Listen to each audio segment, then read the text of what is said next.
자, 여러분 화면에 있는 숫자들을 한번 보십시오. 저게 무슨 숫자일 것 같습니까? 뭘 것 같아요, 여러분? 예, 그 이름이 있고 그 옆에 있는 게 나이입니다. 나이. 그러니까 로이 애덤스라는 사람은 101살, 베스 아담스도 101살이에요.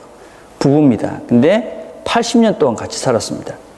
그러니까 리우 푸본과 스치우, 리우 푸본은 99이고 스치우는 100살인데 85년 동안 같이 살았습니다. 그러니까 리우 푸본이라는 사람이 10살 때 결혼해가지고 85년 동안 같이 살았고, 우리나라 분은 이충관 씨, 송을생 씨라는 분이 102살, 90년, 80년 동안 같이 살았습니다. 그러니까 이분들은 이제 평균 같이 산 해가 80년이 넘은 사람들. 그래서 이제 기네스북에 올라가 있는 분들입니다. 기네스북에. 세상에 제일 오래 산 분들.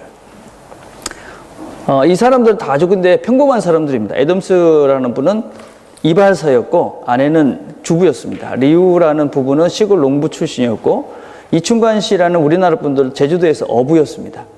아주 그냥 평범하게 그냥 사셨는데 80년 동안 아주 행복하게 잘 사셨습니다. 어떻게 그동안 80년 동안 그렇게 잘 살 수 있었습니까? 이렇게 물어보니까 서로 이해하고 사랑하면서 지금도 사랑하면서 삽니다. 그렇게 대답들을 했습니다.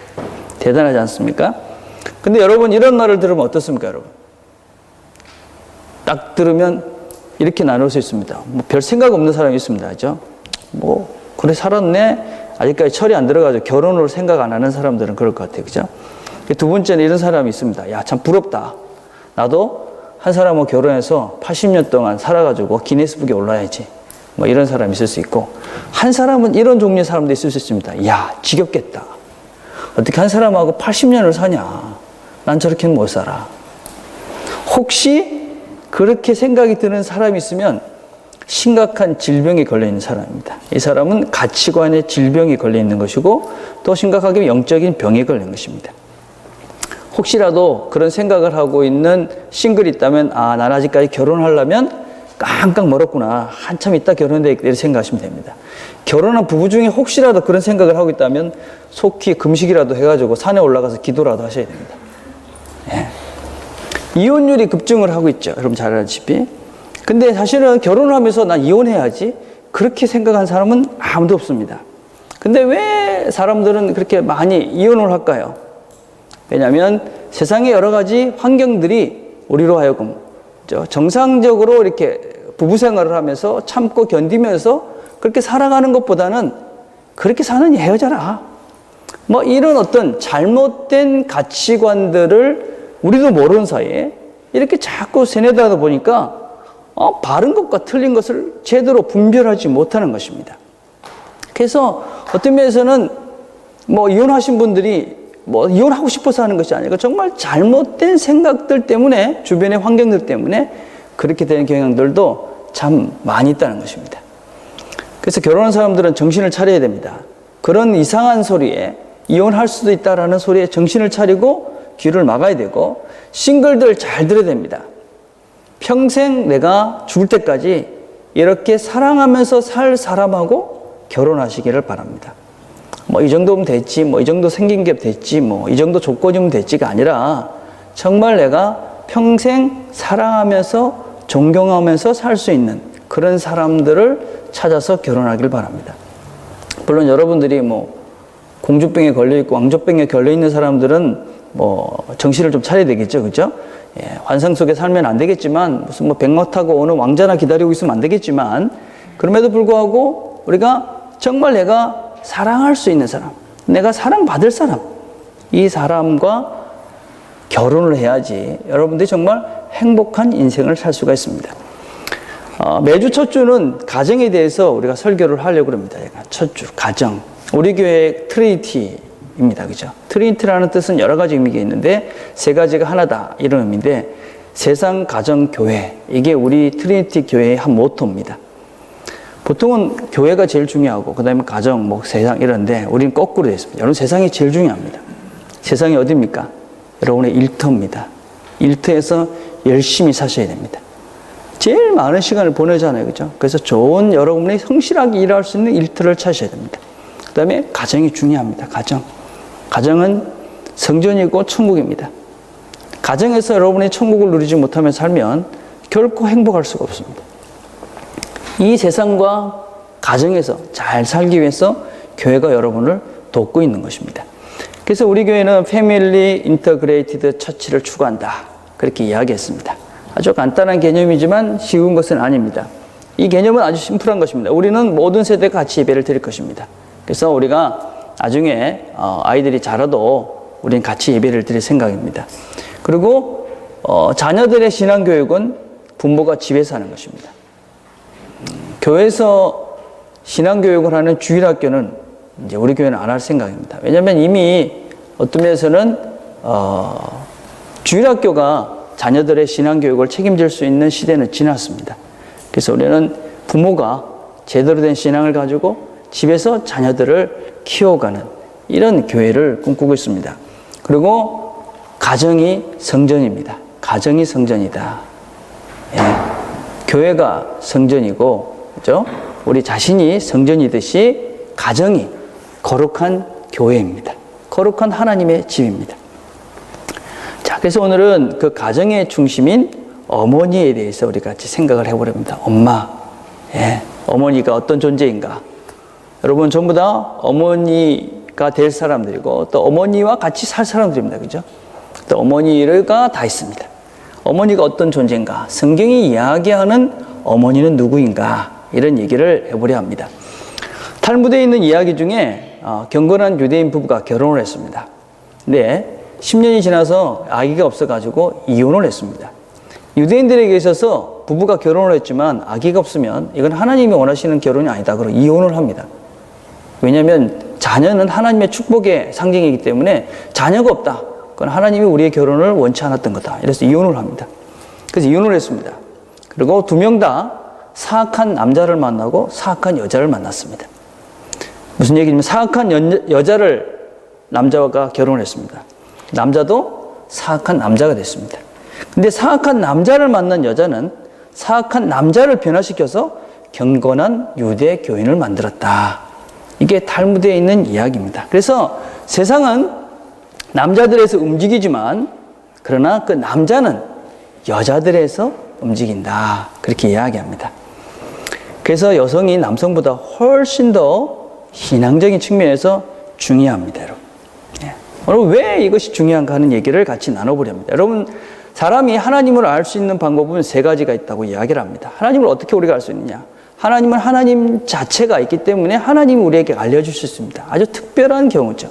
그런 경우는 잘 없긴 하지만 하나님은 하나님 존재가 계시기 때문에 자기를 드러내셔서 자기를 보입니다.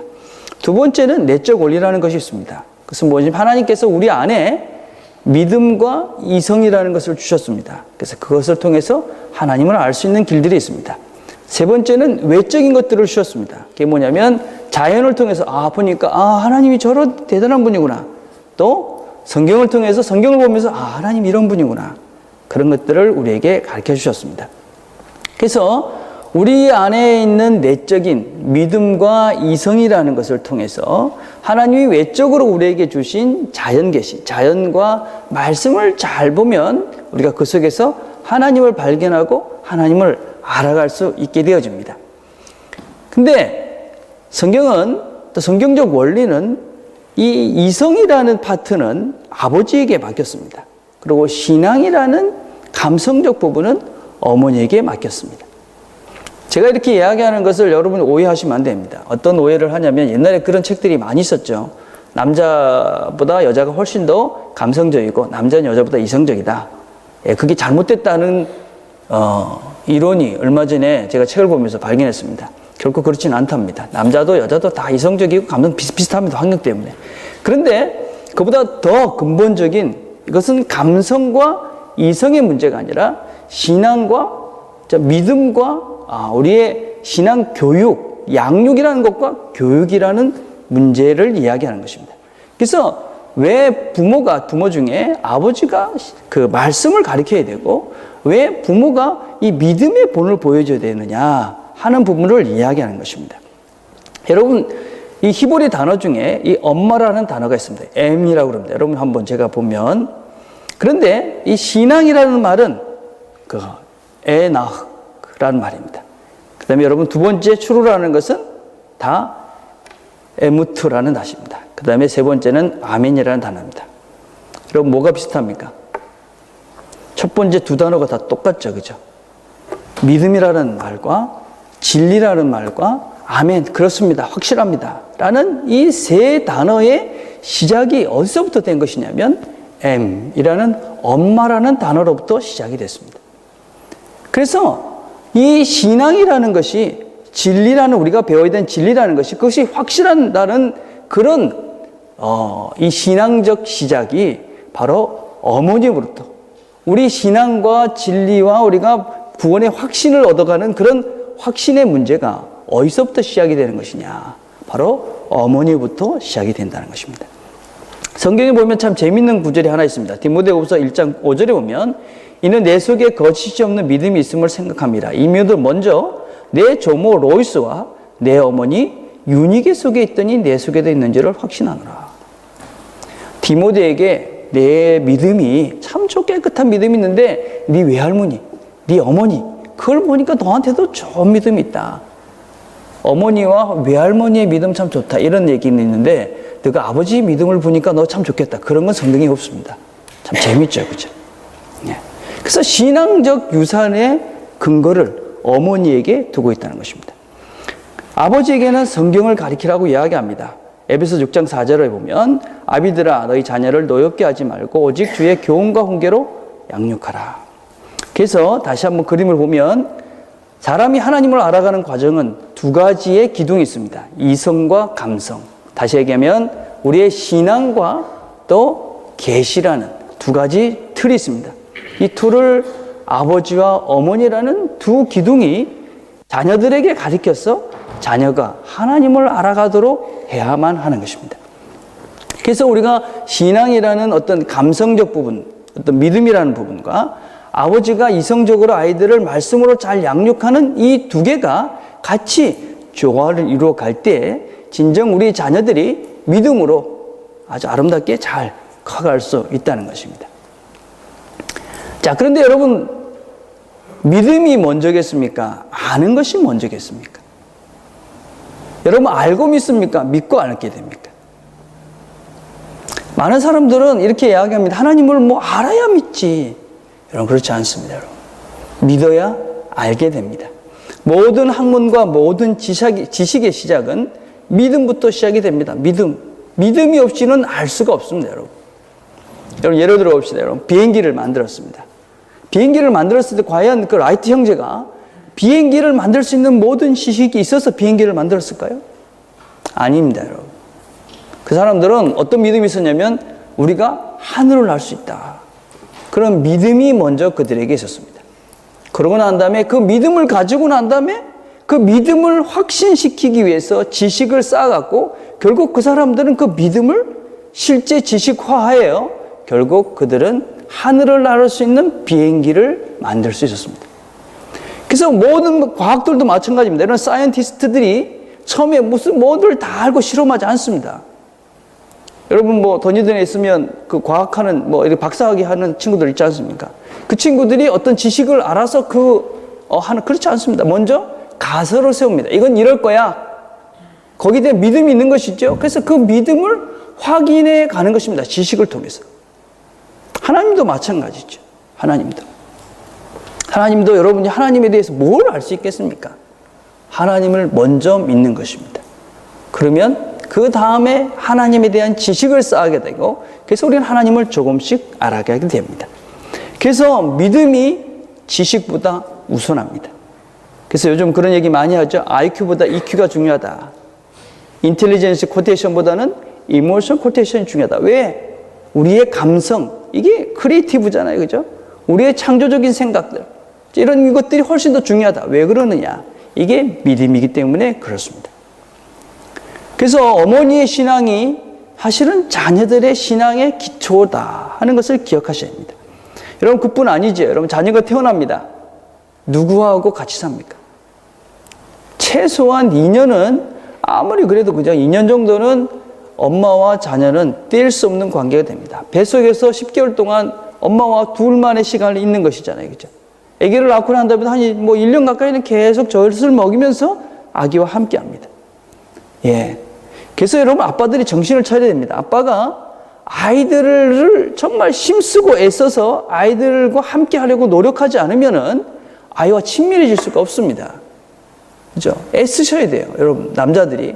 그래야 나중에 어떤 인격적인 교감이 되고 여러분 신앙 교육을 할 때 교감이 되는 것이지, 그런 애씀이 없이 엄마가 그냥 놔두면 편하잖아. 저도 그랬어요. 사실 보니까. 애기 보는 거 힘들더라고, 해보니까. 예, 힘들어요. 안 키워본 사람 몰라, 그죠? 아빠들은 진짜 힘들어요. 그렇지만 사실은 엄마가 훨씬 더 힘들죠.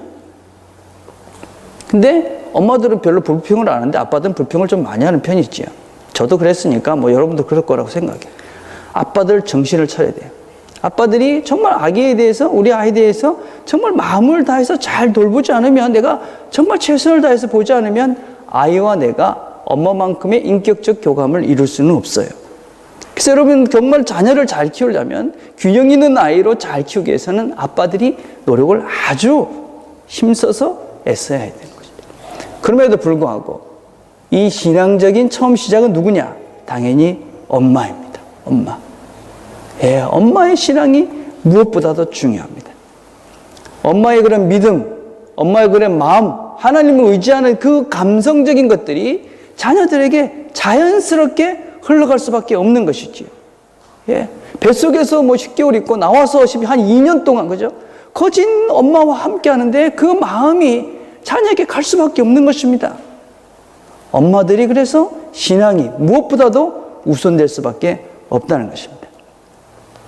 여러분, 근데 이 엄마를 우리가 너무 많이 지금 엄마의 본질을 우리가 너무 많이 상실하고 있습니다. 어머니가 누군지를 회복해야 할 때가 됐다고 생각합니다.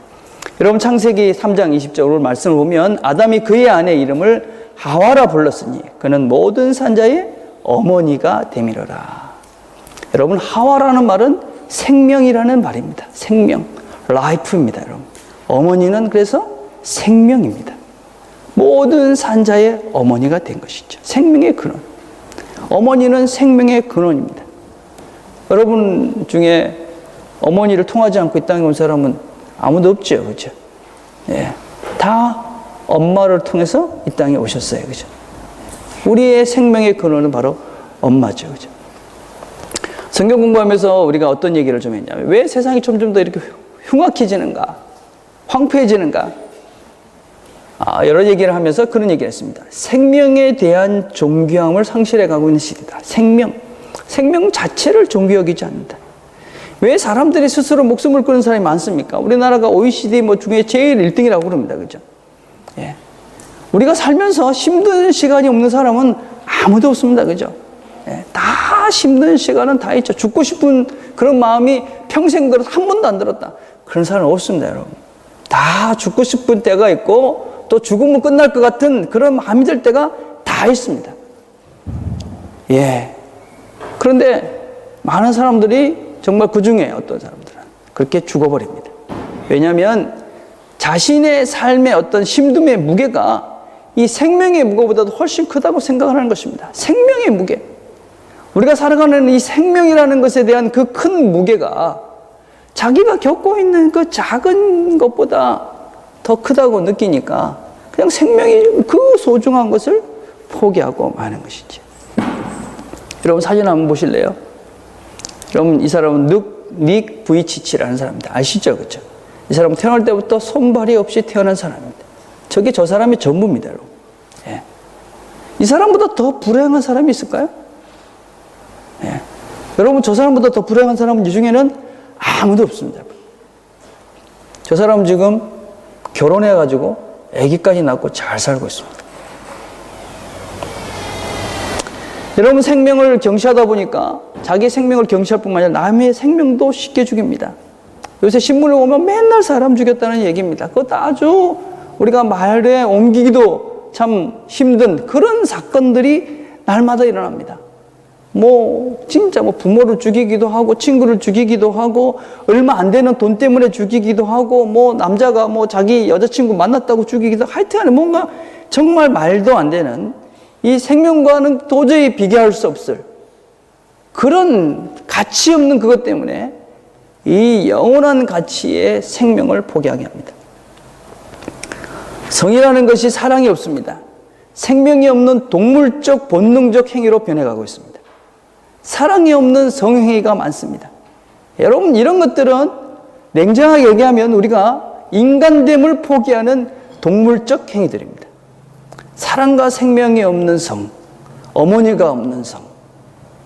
여러분, 이것이 얼마나 이 사회를 심각하게 병들게 만들고 이것이 얼마나 우리 자신들을 황폐하게 만드는지 모릅니다. 점점 더 이런 것들은 심해져 갈 수밖에 없습니다. 저는 여성들이 자신의 커리어를 가지는 것에 대해서 찬성하는 편입니다.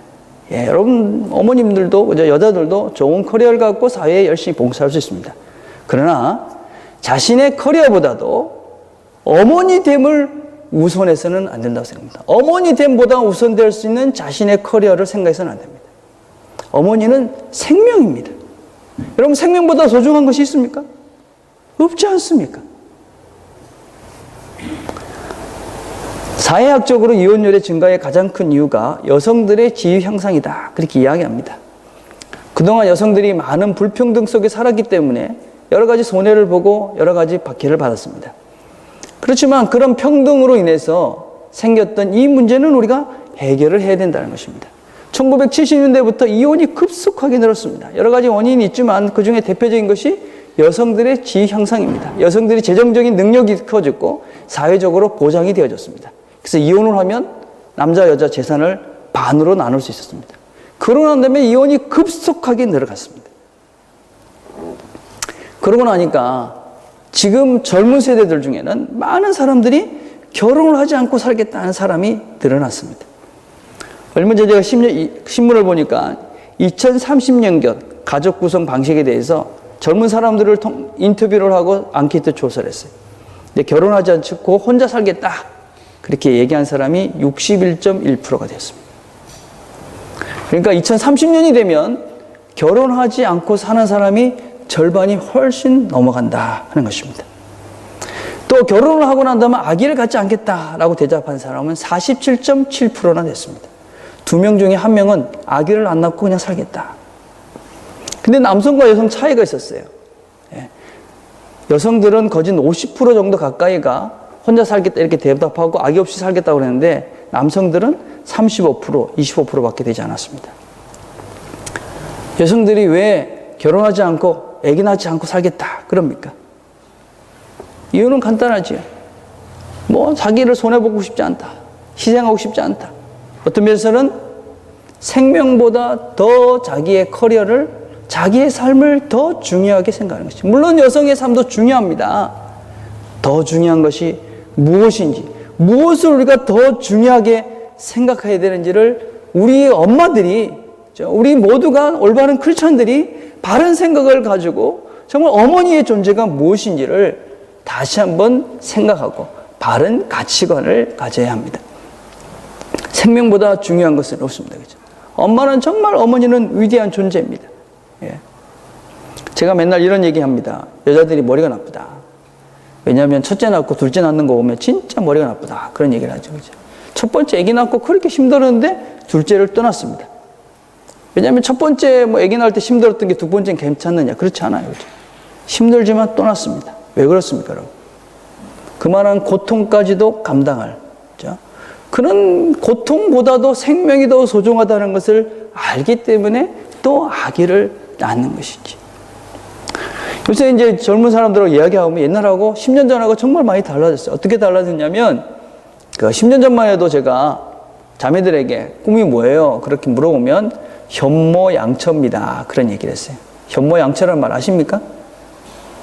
요새 젊은이들은 모를 수도 있는데, 현모양처가 뭐냐면 지혜로운 어머니, 착한 아내, 그래서 좋은 여자가 되겠다, 착한 아내, 착한 엄마가 되겠다, 그런 겁니다. 그죠? 좋은 꿈입니다. 좋은 어머니가 되어야 됩니다. 여러분, 그래야 우리의 삶이, 어머니는 생명입니다. 어머니는 라이프입니다. 그래서 여러분, 그 어머니가 생명에 대한 우선순위를 가지고 어머니됨에 대한 우선순위를 갖게 될 때 우리 모든 많은 것들이 제자리를 찾아갈 수 있을 거라고 생각을 합니다.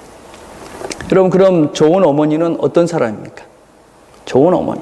그냥 좋은 어머니가 됩니까? 아닙니다, 여러분.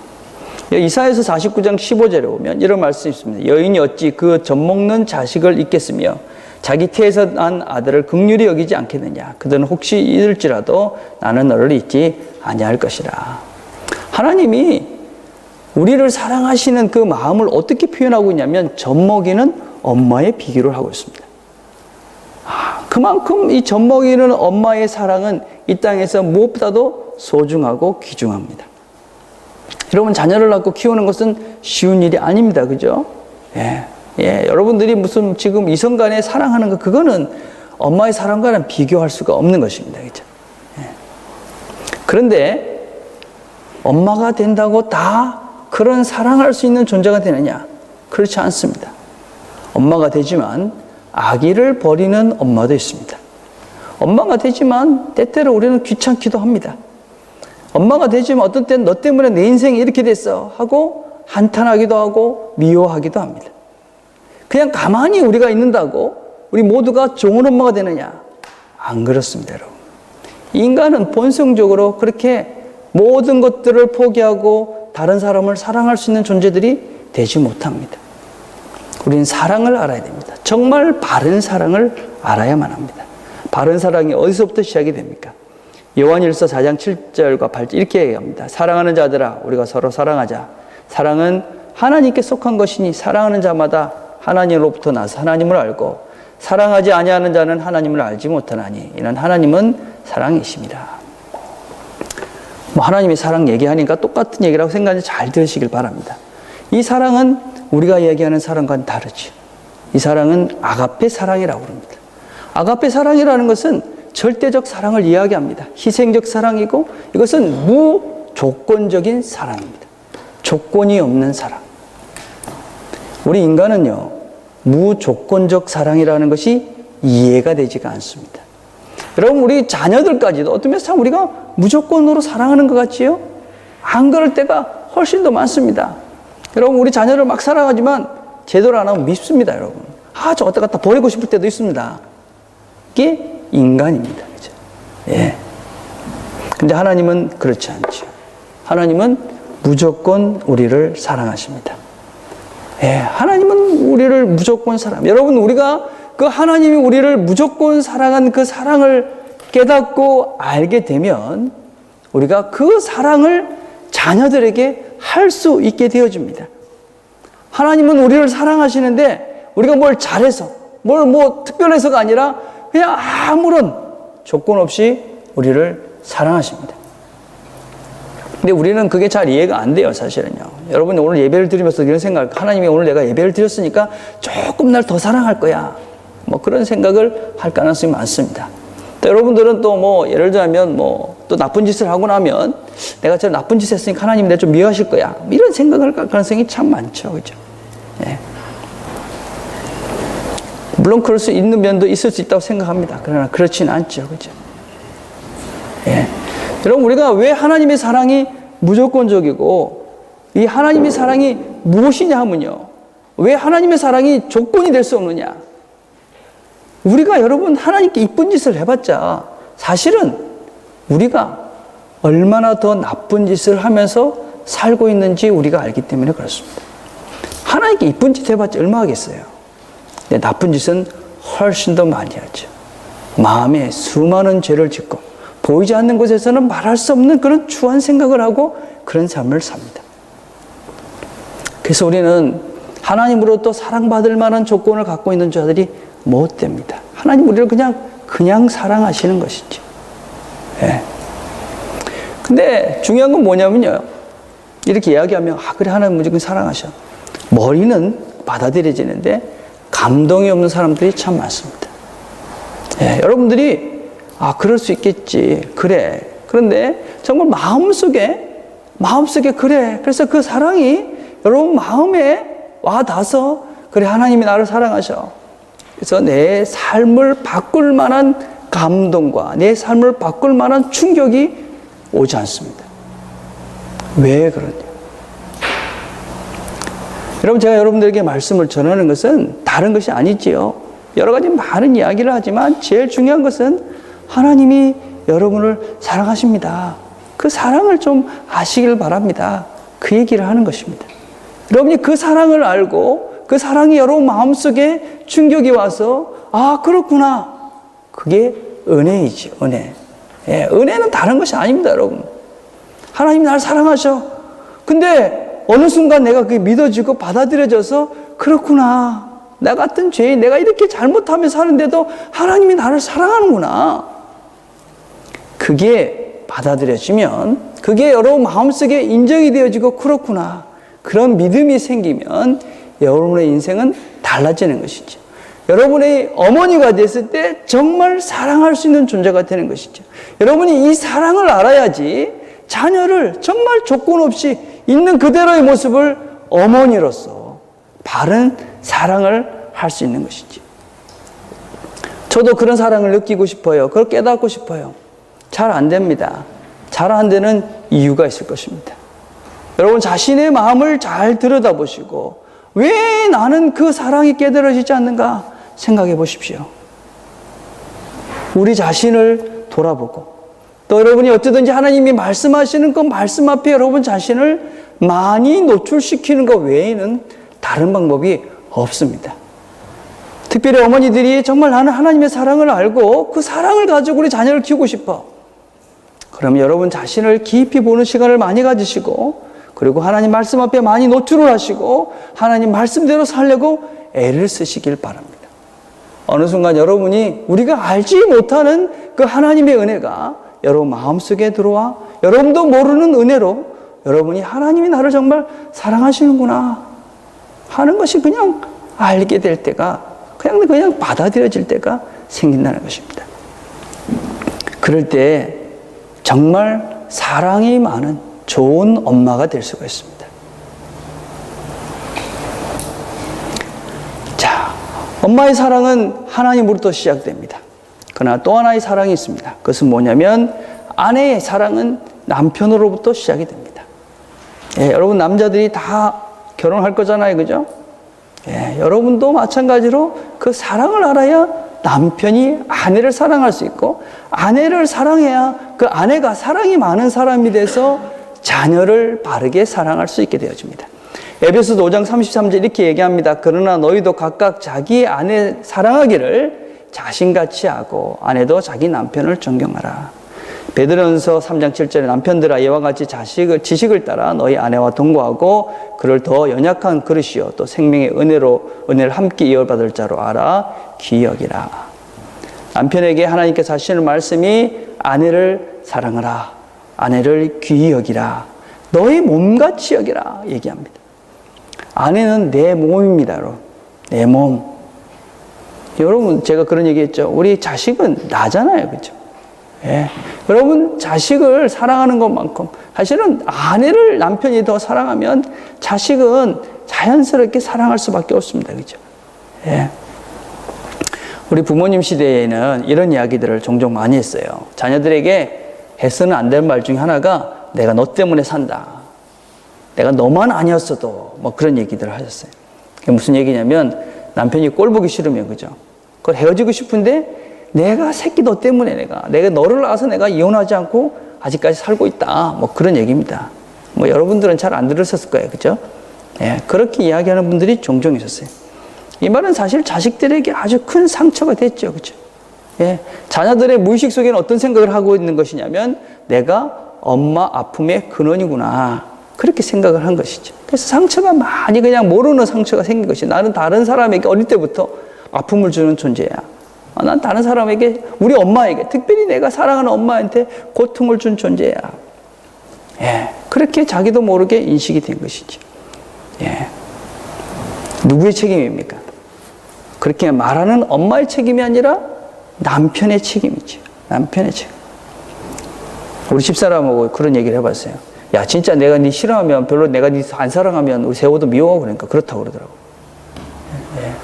그래서 자식을 막 뭐라 그러면 남편들은 반성해야 됩니다. 아, 내가 우리 아내를 사랑하는 것이 부족했구나. 이거 심각한 얘기입니다, 여러분. 웃을 얘기가 아니라, 그죠? 그래서 남편들도 하나님의 사랑을 알아야 됩니다, 그죠? 예.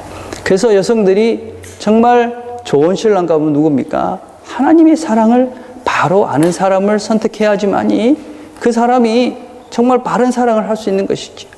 좋은 남편이 되기 위해서 하나님의 사랑, 그 조건 없는 사랑, 그 사랑을 아는 사람이, 그죠? 정말 사랑을 그냥 조건 없이 사랑할 수 있고, 아내이기 때문에, 자녀이기 때문에 사랑할 수 있는 사람이 되는 것이죠. 여러분, 그 사랑하는 것은 쉽지 않습니다. 그죠? 예. 사랑하는 거 쉽지 않습니다. 쉽지 않지만, 그죠? 쉽지 않지만, 그것을 남편들이 해야지만이 자녀를 사랑하고 사랑이 많은 아내가 되고, 그래야지만이, 그죠? 그래야지만이 여러분의 자녀를 사랑으로 바로 키울 수 있는 엄마가 될 수가 있는 것이지. 자, 그래서 부부라는 것은 어떤 존재가 돼서 만나야 되느냐. 예, 성경을 한번 보십시오, 여러분. 자, 이거는 이제 마태복음 19장 9절부터 12절인데, 자, 영어로 읽을 수 있나 읽어보십시오. 조금 읽어보십시오. 저는 의미들을 한번 생각해 보시길 바랍니다. 한글로 제가 읽어드리겠습니다. 내가 너에게 말하노니 누구든지 음행한 이유 외에 아내를 버리고 다른 데 장가드는 자는 간음한이니라. 지자들이 이르되 만일 사람이 아내에게 이같이 할진대 장가들지 않는 것이 좋겠나이다. 예수께서 이르시되 사람마다 이 말을 받지 못하고 오직 타고난 자라야 할지니라. 어머니의 태로부터 된 고자도 있고 사람이 만든 고자도 있고 천국을 위하여 스스로 된 고자도 있도다. 이 말을 받을 만한 자는 받을지어다. 이 말씀은 어떤 말씀이냐면요, 예수님께서 결혼에 대해서 이야기를 했어요. 결혼에 대해서 얘기를 하니까 이혼을 해도 됩니까? 이렇게 물어봤어요. 그러니까 이혼하면 안 된다, 그렇게 얘기하셨어요. 그러니까 성경에 예수님께서 이렇게 말한 것이죠. 너에게 말하니 누구든지 음행한 연고 외에 아내를 버리고 다른 데 장가드는 자는 간음한 것이다. 아내가 특별히 잘못이 없는데 이혼한 것, 넌 그리고 다른 사람하고 결혼하는 것은 음행한 거야. 그러니까 제자들이, 아니 그러면 그렇게 할 것 같으면 장가를 뭐 한다 듭니까?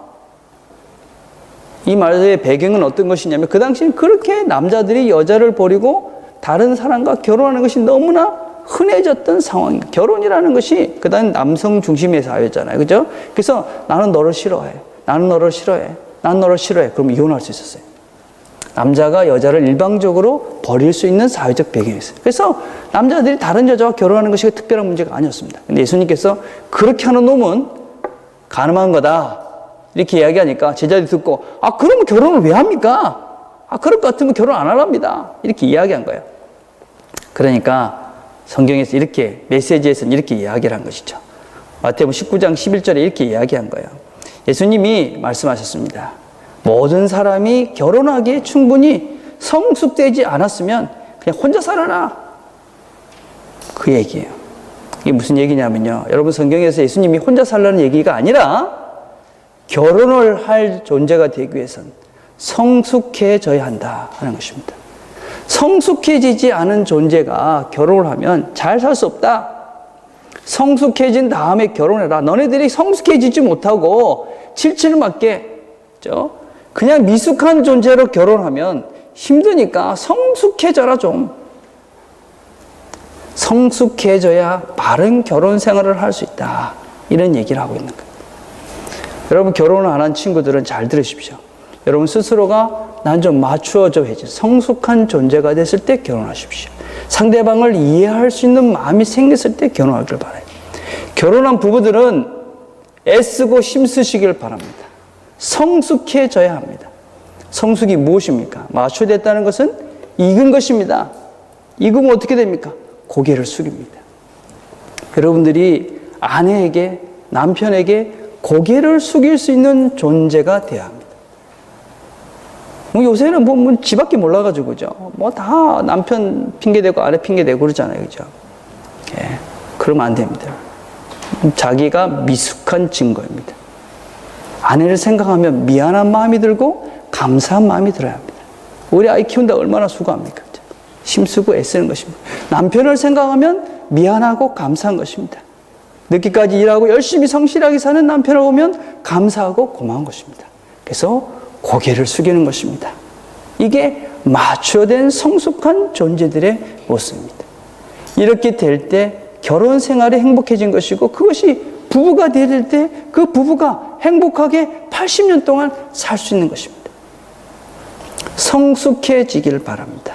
여러분 자신들이 만나는 사람이 있습니까? 그 사람을 만날 때 여러분 마음속에 미안하고 감사해야 합니다. 여러분 혹시 만나서 결혼한 사람들이 남편을 보고 아내를 보면 그냥 저는 왜 저럴까? 뭐 이거 못하고 오늘 설교를 들으면서도 우리 남편이 들어야 되는데, 뭐 우리 아내가 들어야 되는데, 이런 마음이 있다면 나는 참 미숙한 존재구나, 그렇게 생각하시면 됩니다.